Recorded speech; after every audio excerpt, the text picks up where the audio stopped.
The Uganda Constitution provides that the Chief Justice may retire after attaining the age of 60 years and shall vacate his or her office in the case of the Chief Justice, the Deputy Chief Justice, a Justice of the Supreme Court and a Justice of Court of Appeal on attaining the age of 70 years.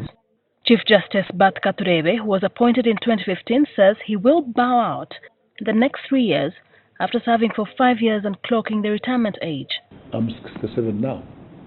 The Constitution says the Chief Justice retires at 70.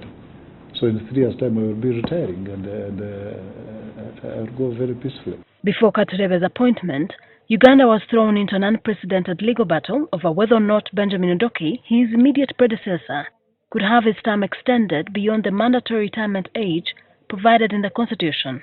Odoki had turned 70.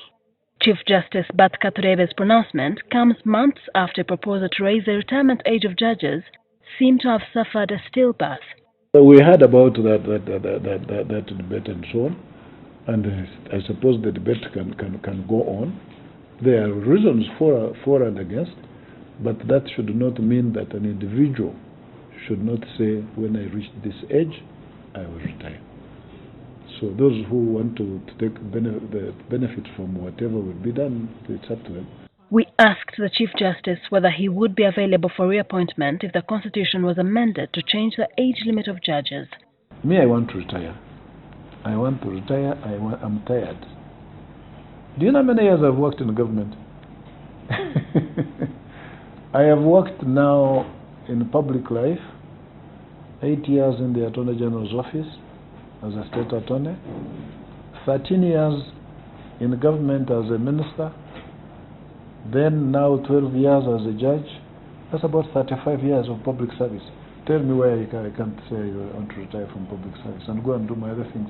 Bart Katureebe has served in all the 3 arms of government for about 35 years, beginning with the judiciary as a state attorney after university, then the legislature as a Nyaruguru Member of Parliament, the executive as Attorney General or Minister, and then back to the judiciary as Supreme Court Justice before appointment as the Chief Justice.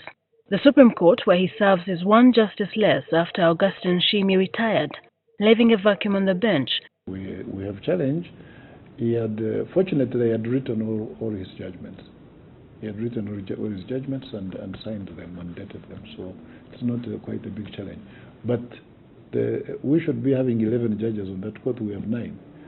And when we lose 1, it affects your quorum, because we have been having a problem of quorum, because they got 5 judges came from the Court of Appeal. So when we get a session, you find that some of the cases, these judges are dealt with them at that court, so and they cannot then sit on them. And if you have one of you missing, then it affects your ability to hear the cases that may be fixed.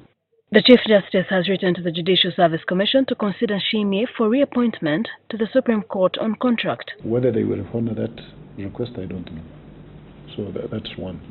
I'm looking at the possibility, if he is given a contract, then we can retain him as Inspector of Courts.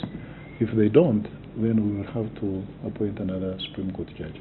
Also forwarded to the Judicial Service Commission for consideration are 2 judges of the International Crimes of the High Court, Justice Ezekiel Muhanguzi and Justice Elizabeth Nahamia, who retired in February. When a judge is in the middle of a case, like for example Judge Muhanguzi is in the middle of a case and he retires, what do? Do you reconstitute the panel? Do you start hearing the evidence all over again? So we hope the Judicial Service Commission will consider that. Justice Muhanguzi was expected to handle the trial of the Ronzero King Charles Wesley Mumbere and the ongoing trial of Tabligh sect leader Yunus Kamoga and others on murder charges.